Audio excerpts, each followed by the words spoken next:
கண்ணால் சிரிக்கிறாள், முன்னால் நடக்கிறாள், நெஞ்சை கிழிக்கிறாளோ. கூட்டத்தில் இருந்தும் தனியாக தெரிந்தால், தோட்டத்தில் மலர்ந்த பூவாக தெரிந்தால், என்னை ஏதோ செய்தாள்.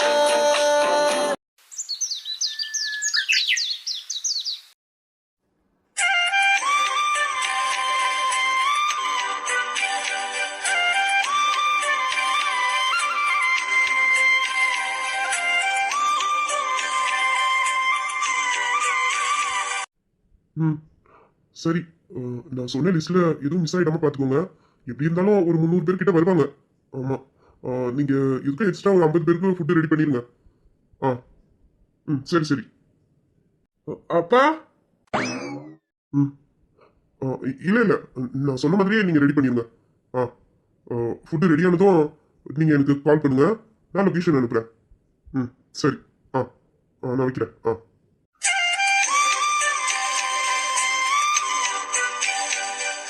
ராஜா. அப்பா. என்னடா ரெடி ஆயிட்ட போல? அதான் உங்களை பார்க்க ரூமுக்கு வந்தேன். நல்லா இருக்கா இந்த ட்ரெஸ்? சூப்பரா இருக்கு உனக்கு. தேங்க்யூப்பா. அம்மா மைக்கிளும் வீராவி எங்க? 2 பேரும் ரெடி ஆயிட்டாங்களா என்ன? மைக்கிள் ரெடி ஆயிட்டானா கொஞ்சம் என் ரூமுக்கு வர சொல்லு. அவன்கிட்ட கொஞ்சம் கேஷ் கொடுத்து வச்சிருந்தேன் கல்யாண செலவுக்கு. இப்போ கொஞ்சம் பணம் தேவைப்படுது, அவன்கிட்ட தான் இருக்கு. அவன் ரெடி ஆயிட்டானா என்னை பார்க்க ரூமுக்கு வர சொல்றியா? நான் இங்க வரும்போது 2 பேரும் ட்ரெஸ் மாத்தி இருந்தாங்கப்பா. கிளம்பி பண்ணுவோம். நான் மைக்கிள் வர சொல்றேன்ப்பா. சரி.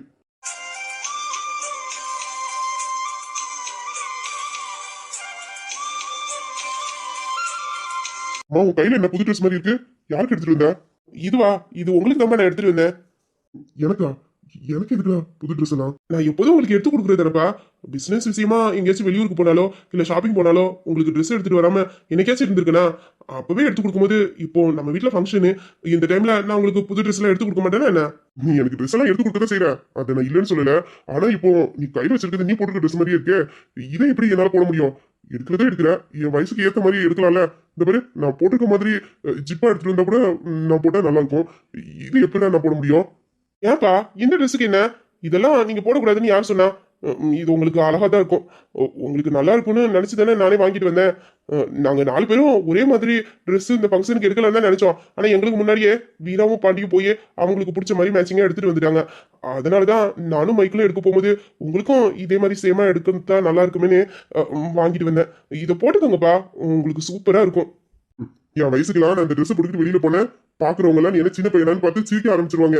அதெல்லாம் ஒண்ணு வேண்டாம். இதுக்கு முன்னாடி நீ எடுத்து கொடுத்தது நிறைய ஜிப்பாலாம் என்கிட்ட இருக்கு, அதுல ஒண்ணு நான் போட்டு வரேன். எல்லாம் புதுசா தான் அப்படியே இருக்கு. நீ எடுத்து கொடுத்ததுல பாதி போட்டு பாதி அப்படியே புதுசா வச்சிருக்கேன். அதுல இருந்து ஏதாச்சும் ஒண்ணு போட்டுக்கிறேன். இது வேணாண்டா. அதெல்லாம் அந்த ட்ரெஸ் அப்படியே இருக்கட்டும். இன்னைக்கு நீங்க இந்த ட்ரெஸ் தான் போடுறீங்க. உங்களுக்காக ஆசைப்பட்டு நான் வாங்கிட்டு வந்திருக்கேன்ப்பா. நான் கீழே வெயிட் பண்ணிக்கிட்டு இருப்பேன். நீங்க வரும்போது இந்த ட்ரெஸ் போட்டுக்கிட்டு தான் வரணும். உங்களை யார் அப்படி என்ன சொல்றானே நானும் பாக்குறேன். நான் கீழே வெயிட் பண்றேன், சீக்கிரம் ரெடி ஆயிட்டு வாங்க. ராஜா டேய், ஐயோ இந்த பையன் இருக்கானே, உன்னை நினைச்சிட்டா அதையே தான் பிடிச்சி தூங்குவான். இது எப்படி நான் போட? பரவாயில்ல, புள்ள ஆசைப்பட்டு வாங்கிட்டு வந்துட்டான், போட்டுக்கலாம். என் பிள்ளையோட ஆசையை தவிர எனக்கு வேற எதுவும் முக்கியம் இல்லை. யாரு என்ன நினைச்சா எனக்கு என்ன? என் பிள்ளைக்கு பிடிச்சிருக்குல்ல, அது போதும். இதை மட்டும் இப்ப நான் போடாம கீழே போனேன், அப்புறம் கல்யாணம் தண்ணிக்கு மூஞ்சி தூக்கிச்சுட்டு உருன்னு நிற்பான். இப்பதான் குளிச்சுட்டு வந்தேன், அதுக்குள்ள மறுபடியும் உடம்பெல்லாம் வேக்குது. சரி, ஃப்ரெஷ் ஆயிட்டு வந்து இந்த ட்ரெஸ்ஸை போட்டுட்டு போலாம்.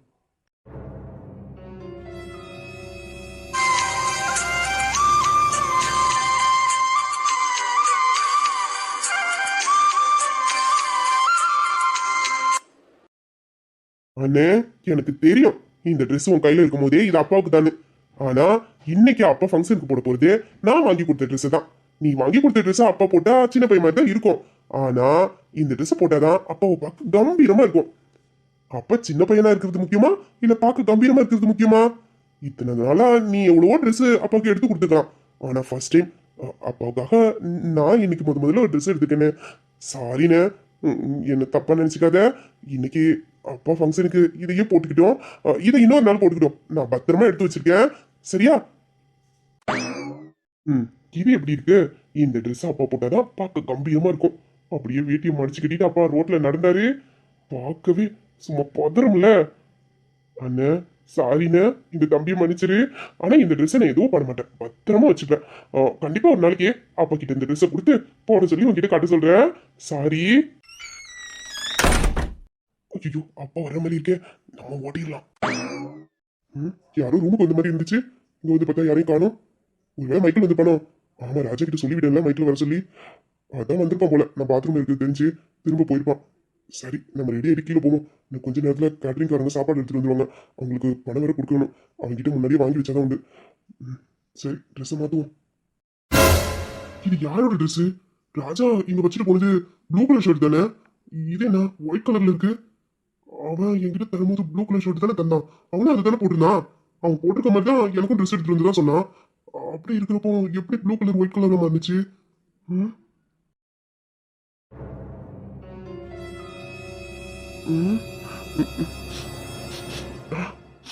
இது இது வீணா யூஸ் பண்ற பர்ஃபியூம் ஸ்மெல் தானே? ஆமா, அவன் யூஸ் பண்ற பர்ஃபியூம் ஸ்மெல் தான். அவன் சின்ன வயசுல இருந்தே இந்த பிராண்ட் பர்ஃபியூம் தானே யூஸ் பண்றான். அதனால எனக்கு நல்லா தெரியுமே. அது என்ன இந்த சட்டை மேல அந்த பர்ஃபியூம் ஸ்மெல் அடிக்குது? கொஞ்ச நேரத்துக்கு முன்னாடி ராஜா தான் இந்த ரூமுக்கு வந்தான். அவன் கையில இருந்தது ப்ளூ கலர் ஷர்ட்டும் ஒயிட் கலர் வேஸ்டியும். அவன் தான் அந்த ட்ரெஸ் போட்டிருந்தானே, அதே மாதிரி தான் எனக்கு எடுத்துட்டு வந்தான். இதுதான் நீங்க போடணும்னு கட்டில் மேல வச்சுட்டு அவன் கீழே போயிட்டான். நானும் ஃப்ரெஷ்ஷப் ஆயிட்டு வரலான்னு பாத்ரூம் போயிட்டேன். வந்து பார்த்தா ட்ரெஸ் மாறி போயிருக்கு. அவன் கொடுத்த ட்ரெஸ்ஸுக்கு பதிலா இந்த ட்ரெஸ் இருக்கு. இதுல என்னன்னா வீரா யூஸ் பண்ற பர்ஃபியூம் ஸ்மெல் வருது. நான் பாத்ரூம் போயிட்டு வர்றதுக்குள்ள ட்ரெஸ்ஸை யார் மாத்தி வச்சிருப்பா? இது இது கண்டிப்பா ராஜா எடுத்து வச்ச ட்ரெஸ் இல்லை. அப்படின்னா புரிஞ்சு போச்சு, புரிஞ்சு போச்சு. டேய் கள்ள பையல, பண்றது திருட்டுத்தனம். அதையும் உனக்கு ஒழுங்கா பண்ண தெரியல. இவ்வளவு தூரம் ரூமுக்கு வந்து இந்த ட்ரெஸ் பெட்டு மேல வச்சுட்டு போயிருக்கியே, ஏன் என்ன நேர்ல பார்த்து அப்பா இந்த ட்ரெஸ் உங்களுக்காக எடுத்துட்டு வந்தேன், இதை நீங்க போட்டுக்கோங்கன்னு சொன்னா நான் போட மாட்டேன்னு சொல்ல போறேன்? ஏன்னா இப்படிலாம் பண்ற? காலையில நான் எந்திக்கிறதுக்கு முன்னாடியே ரூம்ல கொண்டாந்து காஃபி வச்சிடுறேன். குளிக்க போனேன்னா ட்ரெஸ்ல இருந்து டவல் வரைக்கும் பெட்டு மேல வச்சுட்டு போயிடுறேன். மார்னிங் லஞ்ச்ல இருந்து நைட்டு டின்னர் வரைக்கும் நான் வர்றதுக்கு முன்னாடி டைனிங் டேபிள் எல்லாத்தையும் கரெக்டா எடுத்து வச்சுட்டு போய் ஒழிஞ்சுக்கிறேன். ஏண்டா நீ தான் இதெல்லாம் பண்றேன்னு எனக்கு தெரியாதா என்ன? அந்த அளவுக்கு உங்க அப்பா முட்டாளா இருக்கான். பாரு, ஒரு நாள் உன்னை கைக்கும் களமா பிடிக்கிறேன். அன்னைக்கு நீ என்ன பண்றேன்னு நானும் பாக்கணும்ல. இன்னும் விளையாட்டு பிள்ளையா இருக்கான். ஐயோ, ராஜா வேற ஆசையா அந்த ட்ரெஸ் எடுத்து தானே. அந்த ட்ரெஸ் எங்க? ஓ சார், அதை தூக்கிட்டு போயிட்டீங்களா? சார தண்டா இருக்க எங்க? நான் அதை போட்டு வந்துருன்ட்டு. இப்போ அந்த ட்ரெஸ் நான் போட்டு போலேன்னா ராஜா கோவப்படுவான். இதை நான் போட்டுட்டு போலேன்னா இவன் வருத்தப்படுவான். இப்போ நான் யார் கொடுத்த ட்ரெஸ்ஸை போடுறது? பேசாட்டுக்கு 2 பேரும் கொடுத்த ட்ரெஸ்ஸையும் போடாம நம்ம வேற ஏதாச்சும் போட்டு போலாமா? வேண்டாம், அதுக்கு வேற 2 பேரும் முடிஞ்சது கிழிச்சிட்டு இது பண்ணுவோம். சரி, இதனால ராஜா எத்தனையோ ட்ரெஸ் எனக்கு எடுத்து வந்திருக்கான். நானும் போட்டிருக்கேன். முதல் தடவை வீரா எனக்கு இந்த ட்ரெஸ் பார்த்து எடுத்துட்டு வந்திருக்கான். சரி, எனக்கு இதையே போட்டுவோம். ராஜா கேட்டா சொல்லிக்கலாம், அவன் ஒன்றும் சொல்ல மாட்டான். பார்த்துக்கலாம், நம்ம பிள்ளைங்க தானே, அதெல்லாம் சமாதானம் பண்ணிடலாம்.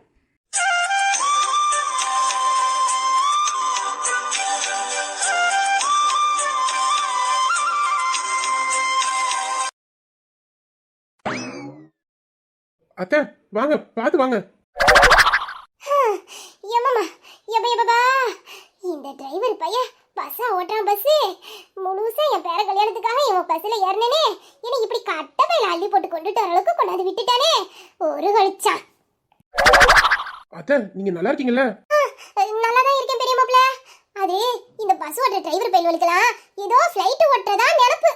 இந்த குண்டும் குழியிலையுமா ஏத்தி ஏத்தி இந்த பஸ்ஸை விட்டு இறக்கிட்டான்.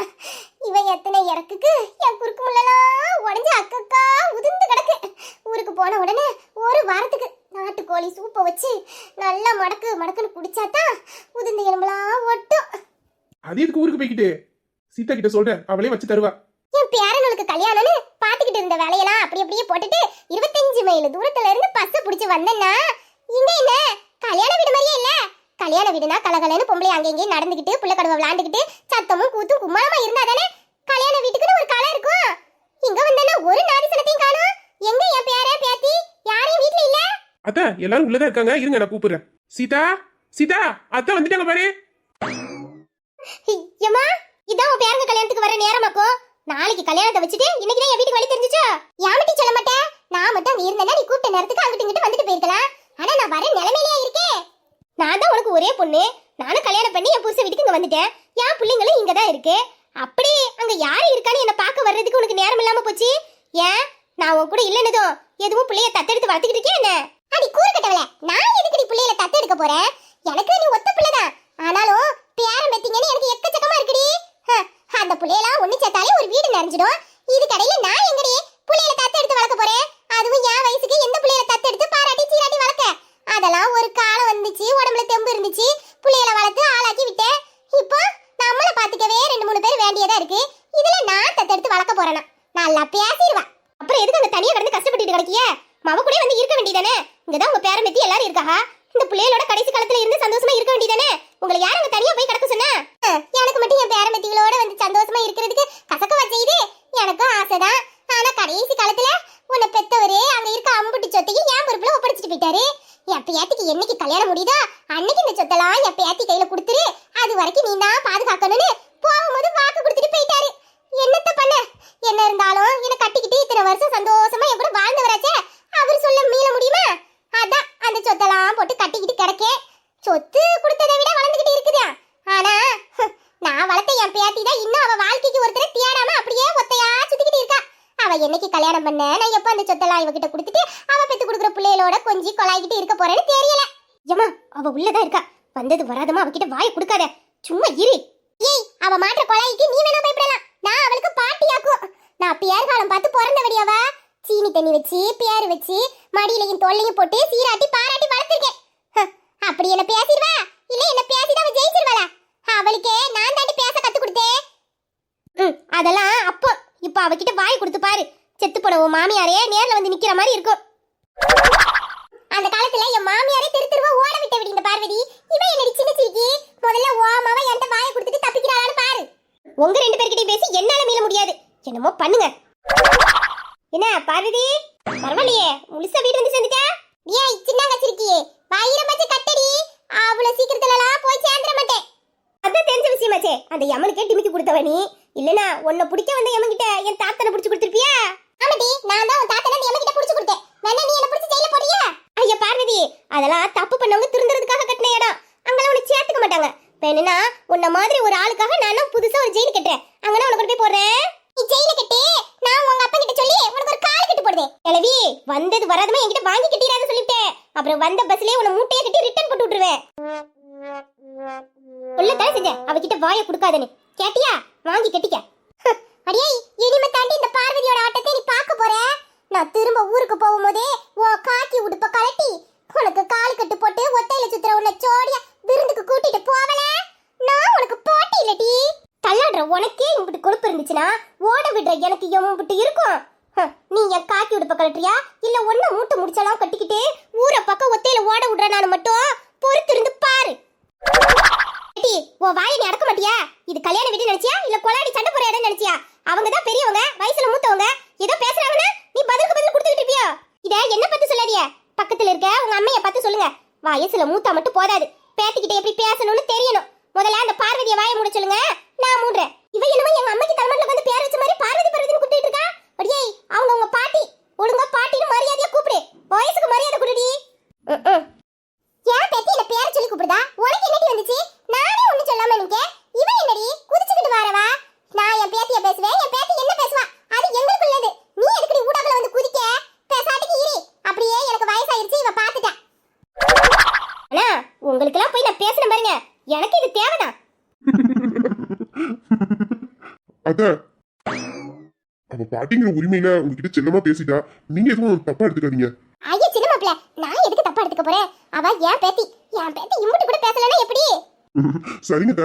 ஆமா, நீங்க என்ன பஸ்லயே வந்தீங்க? இன்னைக்குதான் ஊருக்கு வரீங்கன்னு சொல்லியிருந்தா நானே கார் அனுப்பி வச்சிருப்பேனே. நானே நேர்ல வந்து உங்களை கூட்டிட்டு வந்திருக்கணும், அதான் மரியாதை. ஆனா என்ன பண்றது, எங்க கல்யாண வேலை எக்கச்சக்கம், என்னால அங்கிட்டு இங்கிட்டு நவர கூட நேரம் இல்லத்த. இல்லைன்னா நானே வந்து உங்களை கூட்டிட்டு வந்திருப்பேன். பரவாயில்ல, இருக்கட்டும் மாப்ள, எனக்கு என்ன தெரியாமல கிடக்குது. ஒண்ணுக்கு 4 பசங்களுக்கு கல்யாணம் வச்சிருக்கியே, அப்ப எம்பிட்டு வேலை கிடக்கும். நாங்கெல்லாம் இதெல்லாம் தாண்டி வந்தவங்க தானே, அப்ப வேலை சொல்லி எவ்வளவு இருக்குன்னு உங்களுக்கு தெரியாதா என்ன? கார்ல எல்லாம் நமக்கு சரி வராது சின்ன மாப்ள. ஏன்னா பஸ்லனா 4 சனங்களை பார்ப்போம், பழக்க விட்டுக்கிட்டே வருவோம், வர்ற கலப்பு தெரியாது. காருனா நமக்கு சரிப்பட்டு வராதுங்க. அதான் நம்ம எங்க போனாலும் அந்த பஸ்ல ஏறிடுறது. கார்ல நமக்கு வர தெரியாமலா இருக்கு. காருக்கு நமக்குலாம் ஒத்துக்காது சின்ன மாப்ள. பஸ்ல வந்தாதான் காத்தோட்டமா அப்படியே பேசிக்கிட்டு வர சலாத்தா இருக்கும். அதான் பஸ்லயே வந்துட்டேன். உங்க தூரத்துல இருந்து வந்திருக்கீங்க, உடம்பெல்லாம் அசதியா இருக்கும். நீங்க போய் ரெஸ்ட் எடுங்க அத்தை. அப்புறமா பேசிக்கலாம். ஐயா சின்ன மாப்பிள, என் பேரனோ கல்யாணத்துல ஆட்டம் பாட்டம் கொண்டாட்டம்னு ஜாலியா இருக்கணும்ல, இம்புட்டு தூரத்துல இருந்து வந்திருக்கேன். என்ன போய் ஓய்வு எடுக்க சொல்லுதியே? அந்த அளவுக்கு உங்க அத்தைக்கு வயசும் ஆகல, இன்னும் உடம்புல தெம்பும் தரானியும் அதிகமா இருக்கு. என் பேரனோட பார்த்தாலே எனக்கு பூச்சிட்டு ஆர்லிஸ் குடிச்ச மாதிரி தெம்பால இருக்கும். எங்க என் பேர குட்டியல? அடியாத்தி, ஏலே பேரமார்வலா, காலை அடக்குற காங்கைய மாதிரி சும்மா கம்பீரமா வந்து நிக்கியலே. என் மூணு பேரனோட சிங்க குட்டியாட்ட இருக்கானுவ. அப்படியே உங்களை பார்க்க உங்க தாத்தா தர்மத்துறையே வந்து நின்ன மாதிரி இருக்கு. அப்பனும் புள்ளையும் வேட்டிய மடிச்சுக்கிட்டு ரோட்ல இப்படி நடந்து போனீங்க, ஊர்ல இருக்கிற அம்பட்டு சிரிக்கிய கண்ணு உங்க மேல தமிழ் இருக்கும். கிழவி, முதல்ல உன் கண்ணுல படாம தான் என் தம்பி அப்பாவே பாத்துக்கணும் போல. எம்புட்டு மூச்சு. ஆமாட்டி, அப்படியே உங்க அப்பா மேலையும் தம்பிங்க மேலையும் நான் மூச்சை போட்டுட்டேன். நீ வேணா ஒரு பெரிய பூசணிக்காய் வாங்கிட்டு வந்து சுத்தி என் மண்டையில உடைக்கிறியா? பூசணிக்காய் இல்ல, ஒரு பெரிய தேங்காவை வாங்கிட்டு வந்து உன் நடு மண்டையில உடைக்க. கிழவி. வீரா, யாரு அந்த பாட்டி? அமளிக்கும் பாட்டிக்கும் ஏளா பொருத்தமா இருக்கும் போல.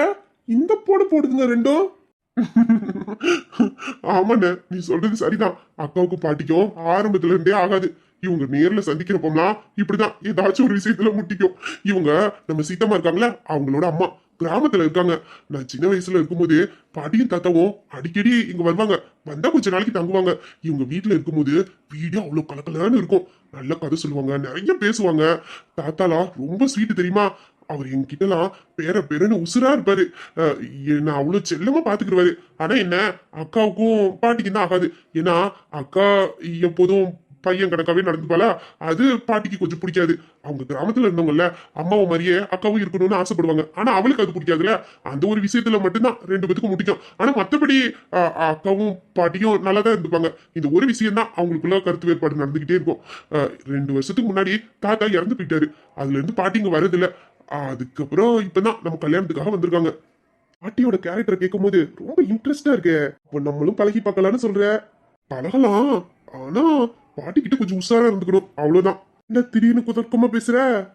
பார்த்து பழகணும்னா இப்பதானே பாட்டி வந்திருக்கு, போக போக தெரியும், பாருங்க. என்ன சின்ன பேராண்டி, பாட்டிய பத்தி அண்ணங்காரங்க கிட்ட என்னமோ குசு குசுன்னு பேசின மாதிரி இருக்கு. அது ஒண்ணும் இல்ல பாட்டி, உங்களை பத்தி அண்ணங்க கேட்டாங்களா, அதான் உங்க அருமை பெருமையெல்லாம் அண்ணங்க கிட்ட சொல்லிக்கிட்டு இருந்தேன். செல்ல பேராண்டியலா, இந்த பாட்டி இந்த கல்யாணத்துக்கு வந்தது உங்களை ஆசீர்வாதம் பண்ணிட்டு சோத்தை தின்னுட்டு போக மட்டும் இல்ல. எனக்கு இங்க முடிக்க வேண்டிய முக்கியமான ஒரு வேலை ஒண்ணு வந்திருக்கு. அதனாலதான் இங்க வந்திருக்கேன். நான் வந்த வேலையை முடிக்காம இந்த பார்வதி திரும்ப ஊருக்கு போக மாட்டா.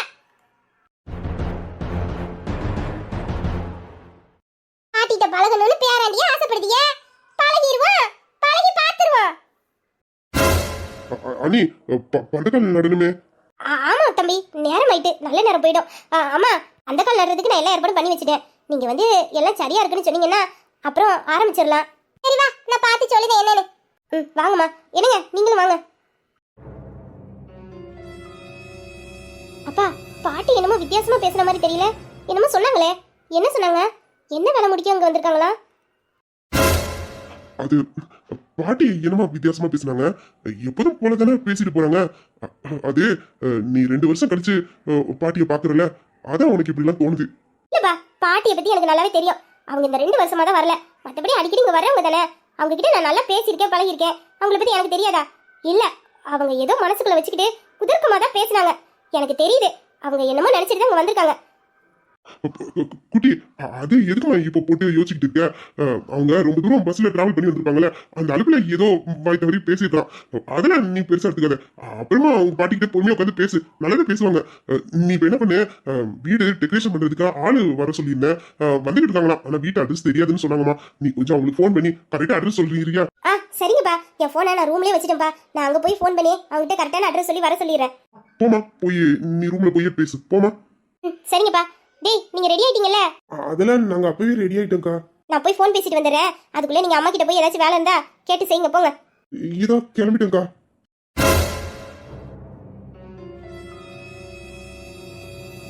ஏதோ ஒண்ணு இருக்கு, ஆனா அது என்னன்னு தெரியல. கமலி அப்பா கிட்ட கேள்வி கேட்கும் போது அப்பா ஏன் பேசுறதுக்கு இப்படி தடுமாறாரு? பாட்டி வேற ஏதோ குதர்க்கமா பேசிட்டு போகுது.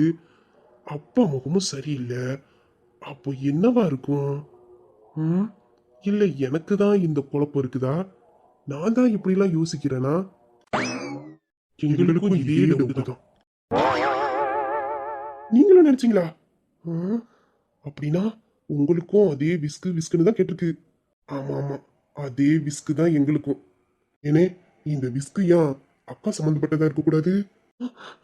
என்னடா சொல்ற? கமலி சம்பந்தப்பட்ட விஷயமா? கரெக்ட், அதைத்தான் நானும் நினைச்சேன். இது கமலி சம்பந்தப்பட்ட விஷயமே தான். அப்படியே இருக்குமோ? இருக்குமோ? அப்படியே இருக்கும். ஆமா, என்ன அப்பா இந்த Dress போட்டிருக்காரு?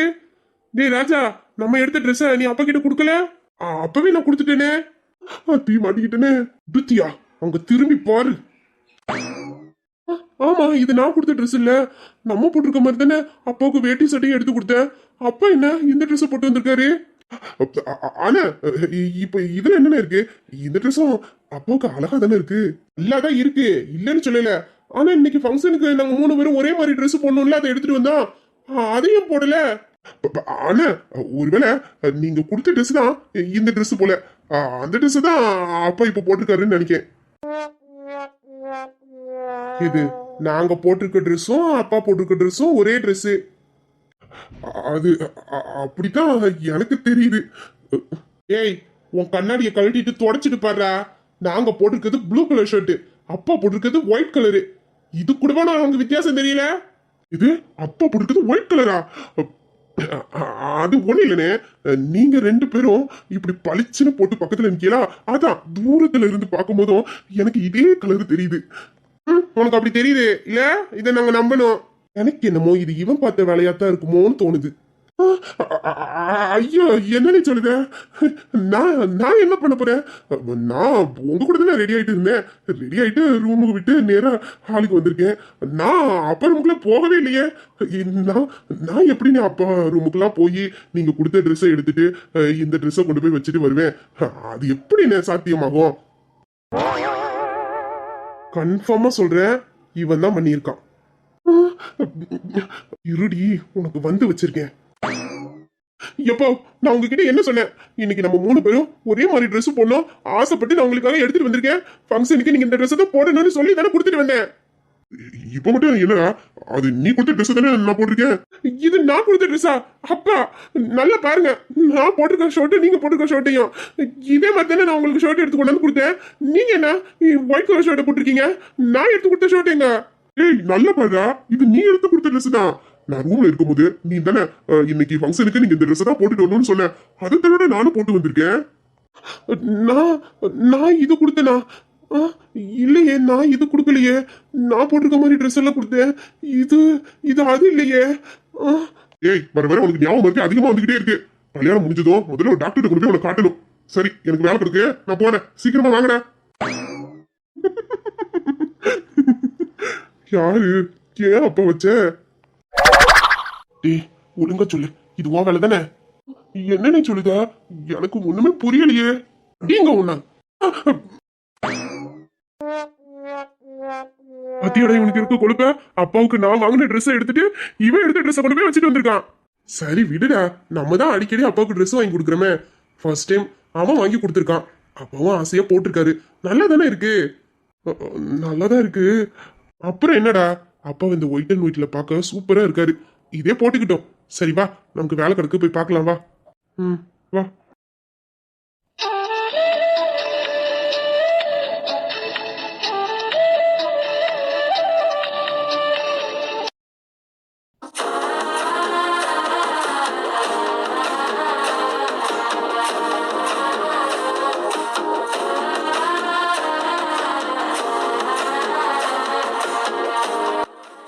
இந்த குடும்பம் இதே போல என்னைக்கும் ஒத்துமையா சந்தோஷமா இருக்கணும்.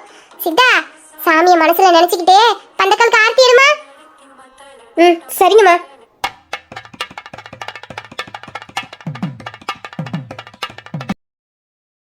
அம்மா இந்தாங்க, ஆர்த்தி எடுத்துக்கோங்க. என் பேரனும் என்னைய போல என்னைக்குமே சந்தோஷமா இருக்கணும். அவனும் ஆசைப்பட்ட பொண்ணுங்க கூட கல்யாணம் நடக்க போகுது. இந்த கல்யாணம் நல்லபடியா நடந்து என் பேரனும் பேத்தியும் சந்தோஷமா வாழ்ந்து புள்ள குட்டிங்களோட சீரு சிறப்புமா ரொம்ப வருஷத்துக்கு நோய் நொடி இல்லாம நல்லா இருக்கணும். அதுக்கு அந்த முருகன் கூட துணையா இருக்கணும்.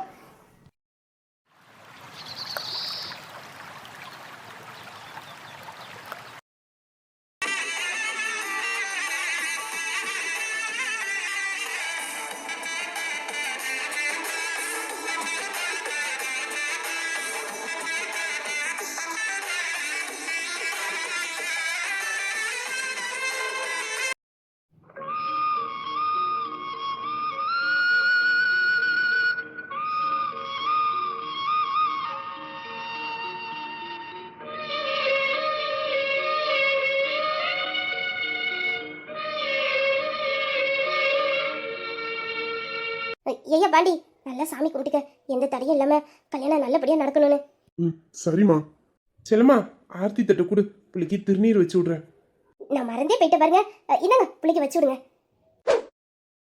முத்துக்கருப்பா, என் பிள்ளை நோய் நொடி இல்லாம குடும்ப குழந்தைங்கன்னு சந்தோஷமா வாழணும், ரொம்ப வருஷத்துக்கு சந்தோஷமா வாழணும். அதுக்கு நீந்தாயா கூடயே துணையா இருக்கணும். நித்திய காட்டியா திருநீர் வச்சு விடுறேன்.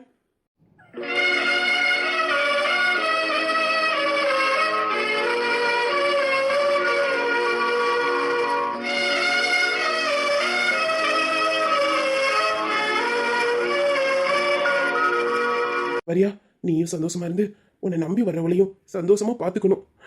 எந்த காரணத்திலையும் யாருக்காகவும் அவளை எந்த இடத்துலையும் விட்டு கொடுத்துறாத. நீ அவ கூட வாழ போற இந்த வாழ்க்கை தான் கடைசியில உனக்கு துணையா வந்து இருக்கும். உன் அம்மாவை மாதிரி சந்தோஷமா இருக்கணும். சரிங்கப்பா. என்ன மாப்பிள்ள மாமா? முகத்துல கல்யாண கலை வந்துருச்சே, மாப்பிள்ளைய நீ கையிலேயே பிடிக்க முடியாது, தின தினம் கொண்டாட்டம் தான். ஐயோ போங்க மாமா.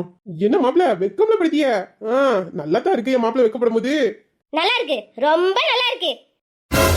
ஏண்டி என் மாப்பிள்ள வெக்கப்பட்ட நல்லா தானே இருக்காரு? இந்த பாரியா, நான் இருக்கிற வேசடையில நீ என் வாயில விழுந்துட்டு போயிடாத, சொல்லிவிட்டேன். ஆமா இன்னும் வாயை திறக்கலையேன்னு நினைச்சேன். இந்தா ஆரம்பிச்சிட்டல. என்னடா எல்லாம் ஸ்மூத்தா போதே, எந்த பிரச்சனையும் வரலையேன்னு பார்த்தேன். இதா ஆரம்பிச்சுட்டாங்கல்ல. பிரச்சனை பண்ணணுன்னே சொந்தக்காரங்க வீட்டுக்கு வருவாங்க போல இருக்கு. சண்டை இல்லாம சட்டசபை தான் நடக்காதுன்னு பார்த்தா கல்யாணமும் சண்டை இல்லாம நடக்காது போல இருக்கே. ஒரு என்டே இல்லாம இல்லையா போய்கிட்டு இருக்கு. ஏ தக்காளி, நம்ம வீட்டுல முதல்ல ஒரு விசேஷம் நடக்க போகுது. இந்த நேரத்துல சந்தோஷமா இருப்பியா? எதுக்கு இப்படி கோவப்பட்டுக்கிட்டு இருக்க? இதுக்கப்புறம் உங்க மேல கோவப்படுறதுக்கு இந்த வீட்டுக்கு வர்றதுக்கு எனக்கு என்ன உரிமை இருக்கு? அதான் ஒண்ணு இல்லைன்னு ஆயிட்டேன். கூட பிறந்த வீட்டுல பொண்ணு இருந்தோம், எவ்வளவு ஒருத்தி இதெல்லாம் உங்க மௌனு கல்யாணம் பண்ணி இந்த வீட்டுக்கு மருமகளா கூட்டிட்டு வரப்போறீங்க. நானா என் பொண்ணை உங்க மௌனு கட்டி கொடுக்க மாட்டேன்னு சொன்னேன், நீங்க தானே கட்ட மாட்டேன்னு சொன்னீங்க. ஆனா இந்த ஊர்ல உள்ள சிரிக்கைகளுக்கு அதெல்லாம் புரியுதா? என்ன தானே நாக்கு மேல பல்ல போட்டு பேசுறாளுவா? ஏமா காளி, நாங்க என்ன வேலைக்குன்னா பாண்டிக்கு உன் பொண்ணை கட்டி வைக்க மாட்டேன்னா? அவ சின்ன பொண்ணுமா, 12வது தான் படிக்கிறா. ஸ்கூல் படிக்கிற பிள்ளைய போய் பாண்டிக்கு கட்டி வைக்க சொல்ற? அவ வயசு என்ன, உன் பொண்ணு வயசு என்ன? இந்த பாருமா, ஒரு 4-5 வயசு முன்ன பின்ன இருந்தாலும் பரவாயில்ல, கல்யாணம் பண்ணி சந்தோஷமா வாழட்டுமேனு என் வீட்டுக்கு மருமவள உன் பொண்ணை கூட்டிட்டு வந்திருப்பேன். ஆனா அவன் புள்ளைய தூக்கி வளர்த்தவன், புள்ள மாதிரி பாத்துக்கிட்டவன். புள்ள மாதிரி பாத்துக்கிட்டவள எப்படிமா கல்யாணம் பண்ணி அவ கூட குடும்பம் நடத்தி புள்ள குட்டி எல்லாம் பெத்துக்குருவா? ஊர்ல உலகத்துல பேசுறாங்கன்னு தெரிஞ்சே ஒரு படிக்கிற பொண்ணோட வாழ்க்கையை நம்ம நாசம் பண்ணக்கூடாது. நரம்பு இல்லாத நாக்கு. அவங்க பெசாட்டுக்கு பேசிக்கிட்டு அவங்க வேலையை பார்க்க போயிருவாங்க. ஆனா காலத்துக்கும் சேர்ந்து ஒன்னா வாழ போறது நம்ம பிள்ளைங்க தான். நம்ம பிள்ளைங்களோட வாழ்க்கையை நம்மளே அழிச்சிடக்கூடாது. சரிங்க, நீ என் பொண்ணு சின்ன பொண்ணு, அதனால பாண்டிக்கு கட்ட மாட்டேன்னு சொன்னீங்க. ஏன் நம்ம சொந்த பந்தத்துல பொண்ணா இல்ல? சொத்து சொகத்தோட அழகான படிச்ச எவ்வளவு பொண்ணுங்க நம்ம சொந்த பந்தத்துல இருக்கதானே செய்யுது. அதுல ஒரு பொண்ணை பார்த்து பாண்டிக்கு கல்யாணம் பண்ணி வைக்க வேண்டியதானே? இந்த பாருமா காளி, அவன் மனசுக்கு எந்த பொண்ணை பிடிச்சிருக்கோ அந்த பொண்ணு கூட தான் அவன் கடைசி வரைக்கும் சந்தோஷமா வாழ முடியும். நம்ம விருப்பத்துக்கு வசதியான இடம், படிச்சிருக்க, அழகா இருக்குன்னு ஏதோ ஒரு பொண்ணை பார்த்து அவனுக்கு கட்டி வச்சு கடைசியில அது பிடிக்காம போய் என் புள்ள வாழாமலே இருந்துட்டானா, நான் ஒத்த புள்ளைய பெத்து வச்சிருக்கோமா. அவனோட விருப்பம் தான் எங்க விருப்பமோ. அவனுக்கு அந்த பொண்ணை பிடிச்சிருக்கு, எங்களுக்கும் அந்த பொண்ணை பிடிச்சிருக்கு. ரொம்ப நல்ல பொண்ணுமா, பாண்டிய கட்டிக்க போற பிள்ளை. குடும்பமும் நல்ல குடும்பம்.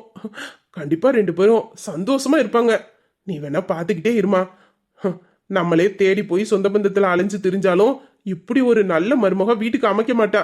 ஆனா அந்த புள்ள ரொம்ப நல்ல புள்ளமா. பணக்காசு இருக்கிற வீடா இருந்தா ஒண்ணு இல்லாதவளும் பவியமா தான் நடந்துக்குவாளுவா. கேள்விப்பட்டேன் உங்க வீட்டுக்கு வரப்போற மருமவளையும் உங்க குடும்பத்தையும். சரியான அண்ணக்காவடியாமல.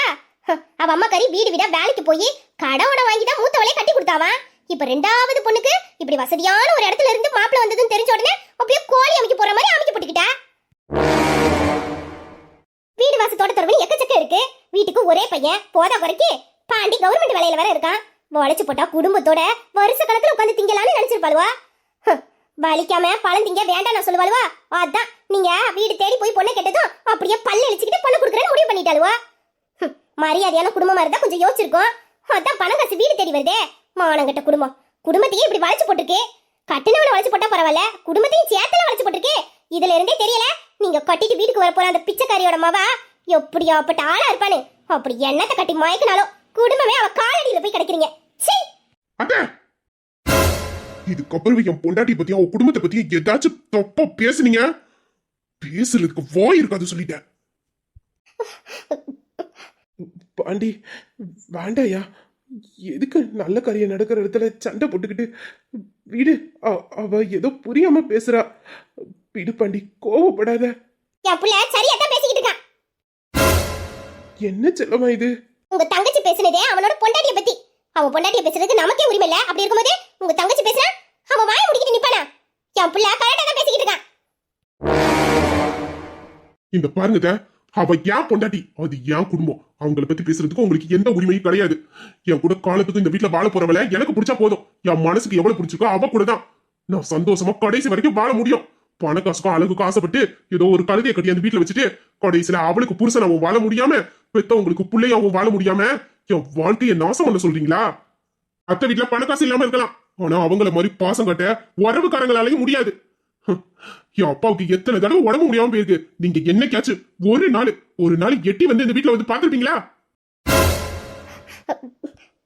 அவ கழுத்துல நான் தாலி கூட கட்டல, ஆனா அதுக்கு முன்னாடியே அவ இந்த வீட்டுக்கு பொண்ணா மாறிட்டா. என் அப்பாவுக்கு உடம்பு முடியாம கடந்தப்போ குழந்தைய பாத்துக்கிற மாதிரி கூடயே இருந்து ராவும் பகலும் கண்ணு முடிச்சு பாத்துக்கிட்டவா. என் அம்மா முடியாம இருந்தப்போ இந்த வீட்டுல இருக்கிற எல்லா வேலையும் பார்த்து அவங்களுக்கு சமைச்சு கொடுத்து, அவங்களுக்கு மாத்திரை மருந்து எடுத்து கொடுத்து, துணியை துவைச்சு கொடுத்து, அப்படி சேவை பண்ண இந்த வீட்டுல வந்து. ஆனா நீங்க என்னைக்காச்சும் ஒரு நாள் என் அப்பா முடியாம இருந்தப்போ பக்கத்துல வந்து என்ன எதுன்னு கேட்டிருப்பீங்களா? புதுசா வந்து நின்னுக்கிட்டு வசதி பணம் சொந்தக்காரங்க நின்னுட்டு இருக்கீங்க. எவ்வளவு பெரிய கோடீஸ்வரர் வீட்டுல பொண்ணு எடுத்தாலும் இப்படி ஒருத்தி இந்த வீட்டுக்கு மருமகளாவும் கிடைக்க முடியாது, எனக்கு பொண்டாட்டியாவும் கிடைக்க முடியாது. அவளுக்கு என்ன பிடிச்சதை விட என் அம்மா அப்பாவை பிடிச்சிருந்துச்சு. அதனாலதான் அவளை கல்யாணம் பண்ணணும்னு நான் முடிவே பண்ணினேன். என்ன பிடிச்சிருந்துச்சுன்னு சொல்லியிருந்தா அவ என் பணக்காசு காசப்பட்டிருப்பான்னு நான் நினைச்சு ஒதுங்கி போயிருப்பேன். ஆனா அவளுக்கு பிடிச்சிருந்தது என் அம்மாவையும் அப்பாவையும் தான். என்கிட்ட பேசுனதை விட என் அம்மா அப்பா கூட இருந்ததுதான் அதிகம். அப்படி ஒரு பொண்ண வேண்டாம், எதுவும் என்கிட்ட சொல்ல வச்சிடாதீங்க. பாத்தியானே, அத்தனை கூட மரியாதை இல்லாம எப்படி எல்லாம் பேசுறானே. ஏன்னா உனக்கு உடம்பு முடியாம இருந்தப்போ நான் எத்தனை கோயிலுக்கு போயிருப்பேன், எத்தனை வேண்டுதல் பண்ணிருப்பேன் தெரியுமானே. ஆனா உன் புள்ள இப்படி நாக்கு மேல பல்ல போட்டு அநியாயமா பேசிட்டானே. இது நீனும் உன் பொண்டாட்டியும் வேடிக்கை பார்த்துக்கிட்டு இருக்கீங்க. நல்லா இருக்கு, ரொம்ப நல்லா இருக்கு. ஏன்னா இப்படி அவமானப்படுத்தணும் அசிங்கப்படுத்தணும் தானே வீட்டுக்கு வா கூப்பிட்டீங்க. இப்ப சந்தோஷமா? என்ன நீ சந்தோஷமா இருக்கீங்களா? மனசுக்குள்ள அப்படி குளுகுளுன்னு இருக்குமே உங்க புள்ள என்ன இப்படி திட்டினதுக்கு. என் புள்ள அனாவசியமா யாரையும் திட்ட மாட்டான். அதே நேரத்துல அவன் பேச்சுக்கு போனா அவன் விட்டு வைக்க மாட்டான். அவன் ஒண்ணு உன்னை திட்டலையே, அவன் பொண்டாட்டியை பத்தி உனக்கு சொல்லி புரிய வச்சான், அவ்வளவுதான். என் மருமவா எப்படியாப்பட்ட தங்கன்னு எங்களுக்கு தெரிஞ்சா போதும். இந்த வீட்டுல தானே வந்து வாழ போற. அப்படியா இருக்கிறப்போ என் மருமவளை எங்க இருந்து எப்படி கூட்டிட்டு வரணும் அப்படிங்கிறது எனக்கு தெரியும். இப்ப யாரும் உன்னை திட்டவும் இல்ல, உன்னை மரியாதை இல்லாம நடத்தவும் இல்ல. நீனா வாயை கொடுத்து நீனா வாங்கி கட்டிக்கிற. நான் என்ன பண்ண முடியும்? அவன் பொண்டாட்டியை பத்தி நான் பேசினாலும் அவன் என்கிட்ட இப்படிதான் பேசுவான். என்னங்க என்ன பாத்துக்கிட்டே இருக்கீங்க? பாத்தீங்கல்ல ஆளுக்கு உங்க பொண்டாட்டியை எப்படி பேசுறாங்கன்னு. நீங்க இப்ப கூட வாயை திறக்காம அமைதியா நிக்கிறீங்க. உன்னை என்னைக்கு கல்யாணம் பண்ணணும் அன்னைக்கே என்னோட பேச்சுரிமையா பறிச்சுட்ட. இப்போ வந்து பேசுன்னா வாய் இருக்குன்னு எல்லா இடத்துலயும் பேசிடக்கூடாது. எல்லாரும் பொறுமையா கேட்டுக்கிட்டு இருக்க மாட்டாங்க. சில இடத்துல பதிலடி கொடுக்கதான் செய்வாங்க, வாங்கிதான் ஆகணும். ஐயோ ஐயோ, இந்த அநியாயத்தை யாருக்கிட்ட போய் சொல்லுவேன், எப்படின்னு சொல்லுவேன்? என் கட்டினவரே என்ன கெட்டவ மாதிரிலாம் பாக்குறாரு. என் அண்ணன் நல்லா இருக்கணும்னு எத்தனை தடவை அந்த முத்துக்கருப்பு கோயிலுக்கு அலைஞ்சிருப்பேன்னு அந்த சாமிக்கு தெரியுமே. ஏன்னா உன் பொண்டாட்டியும் பிள்ளையும் பேச விட்டுட்டு வேடிக்கையான பாக்குறேன். இதுக்குதான் கல்யாணத்துக்கு வாமா தாயின்னு அத்தனை தடவை போன வச்சு கூப்பிட்டியா? அண்ணன் வீட்டுல முதல்ல கல்யாணம் நடக்குது, பிள்ளைங்களோட வந்து சந்தோஷமா ஒரு மாசத்துக்கு இருந்துட்டு போலான்னு நினைச்சேனே. வந்த இடத்துல என்ன துரத்துற மாதிரி இப்படி பேச விட்டு வேடிக்கை பாக்குறியனே. என் பிள்ளைய தான் உன் கெட்ட மாட்டேன்னுட்டேன். சரி, குடும்பத்தோட ஒண்ணுமா இருப்போனாச்சு நான் மனசை ஆறுதல் படுத்திக்கலான்ட்டு வந்தேன். வந்த இடத்துல என்ன இப்படி கெட்டவன முத்திர குடுத்திடலானே. இதுக்கப்புறம் நான் உன் வீட்டுக்குள்ள வரமாட்டேனே. நீயே முன்ன நின்று கல்யாணத்தை நல்லபடியா நடத்து. இந்த தங்கச்சியை மறந்துடுறேன். நான் இனிமேல் உன் வீட்டுக்கு வரமாட்டேன். ஐயம்மா காளி, என்னம்மா பெரிய பெரிய வார்த்தைலாம் பேசிக்கிட்டு இருக்க? இது உன் வீடுமா? இந்த வீட்டுல உனக்கு எல்லா உரிமையும் இருக்கு. அது மருமவளை பத்தி பேசுனல, அதான் கொஞ்சம் கோவத்துல ஏதோ வாய்க்கு வந்த மாதிரி பேசியிருப்பாங்க. அதுக்கு அண்ணன் மன்னிப்பு கேட்டுக்கிறமா. இங்க பாருமா, நீ எங்கேயும் போக கூடாது. ஒரு மாசம் என்ன, எத்தனை மாசம் வேணாலும் நீ அந்த அண்ணன் வீட்டுல இருக்கலாம். நீ இப்படிலாம் பேசாதமா, அண்ணன் மனசு தாங்காது. நீ முதல்ல உள்ள வா. நல்ல விஷயம் நடந்துகிட்டு இருக்கிற நேரத்துல இப்பெல்லாம் அழக்கூடாதுமா. வா உள்ள வா, அண்ணன் உனக்கு சாப்பிட ஏதாச்சும் வச்சு தரேன். வாமா. எனக்கு உன் மேல பாசம் அதிகம். நீ என்னதான் என்ன போடு வரட்டுனாலும் எனக்கு நீ அண்ணன் இல்லாம போயிட மாட்டேன். நீ கூட்டங்கிற ஒரே காரணத்துக்காக தான் அந்த வீட்டுக்கு வந்தேன். இதுக்கப்புறமே யாராச்சும் என்ன ஏதாச்சும் சொன்னாங்க, நான் இந்த வீட்டுல இருக்க மாட்டேன் சொல்லிட்டேன். அதெல்லாம் உன்னை யாரும் எதுவும் சொல்ல மாட்டாங்க, நான் சொல்லி வைக்கிறேன். இங்க பாரு, சொந்தக்காரங்க எல்லாம் வந்துட்டு போய்கிட்டு இருக்காங்க. இப்ப நீ இப்படி அழுதுகிட்டு நின்னா நல்லாவா இருக்கும் சொல்லு? போ, உள்ள போய் கொஞ்ச நேரம் படுத்து தூங்கு, எல்லாம் சரியாயிடும். எதுவா இருந்தாலும் அப்புறமா பேசிக்கலாம். போமா, உள்ள போ. அண்ணன் உனக்காக மட்டும்தான் எல்லாத்தையும் பொறுத்து போறேன், பாத்துக்க. செல்லம்மா, அவ ஏதோ சின்ன பிள்ளை புத்தியில பேசிட்டு போறா. நீ எதையும் மனசுல வச்சுக்காத. நான் அவளுக்கு சொல்லி புரிய வைக்கிறேன். நீ கோவத்துல பட்டு பட்டுன்னு அவகிட்ட எதுவும் பேசிடாத செல்லம்மா. நம்ம புள்ள கல்யாணம் யாருக்கல்ல எவ்வளோ பிரச்சனையை தாண்டி இப்பதான் நல்லபடியா எல்லாம் கூடி வந்திருக்கு. நாளைக்கு நம்ம பிள்ளைக்கு கல்யாணம் நடக்க போகுது. இந்த நேரத்துல எந்த பிரச்சனையும் வேண்டாம். சந்தோஷமா அந்த கல்யாணம் முடியட்டும். அப்புறம் எதுவா இருந்தாலும் பேசிக்கலாம் செல்லம்மா. கொஞ்சம் கொஞ்சம் அவளை பொறுத்துக்க செல்லம்மா. பாருங்க, இத்தனை வருஷமா உங்க குடும்பத்துல உள்ளவங்க என்ன பேசாத வார்த்தை கிடையாது, என்ன தூத்தாத நாள் கிடையாது. எல்லாத்தையும் நான் பொறுத்து போயிருக்கேன். ஆனா என் பிள்ளைய யாராச்சும் பேசினா அது என்னால தாங்கிக்க முடியாது. உங்களுக்கும் கஷ்டமா தான் இருக்குன்னு எனக்கு தெரியும். இப்பவும் சொல்றேன், உங்களுக்காகவும் என் பிள்ளைக்காகவும் தான் நான் அமைதியா போறேன். பாத்துக்கோங்க.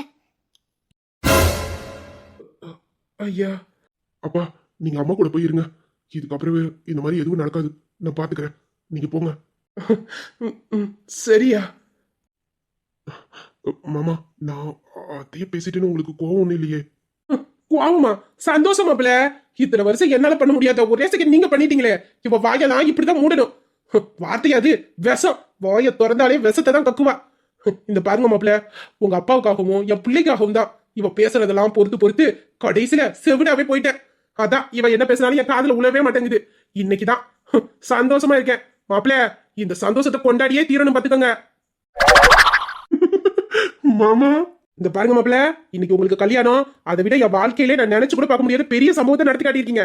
அதனால இன்னைக்கு இந்த மாமனை வெயிட்ட கவனிக்கிறீங்க. அதெல்லாம் வெயிட்ட கவனிச்சிடலாம். ஆனா அதை தாங்கிறதுக்கு நம்ம பாடி ஸ்ட்ராங்கா இருக்கணுமே. ஐயோ போங்க மாப்பிள்ள. மாப்பிள்ளைக்கு எப்போதுமே இப்படித்தான் ஒரே காமெடி பண்ணிக்கிட்டு. அதெல்லாம் பாத்துக்கலாம் மாப்பிள்ள. வாங்க வாங்க, நம்ம வேலையை போய் பார்ப்போம். சரி வாங்க மாமா.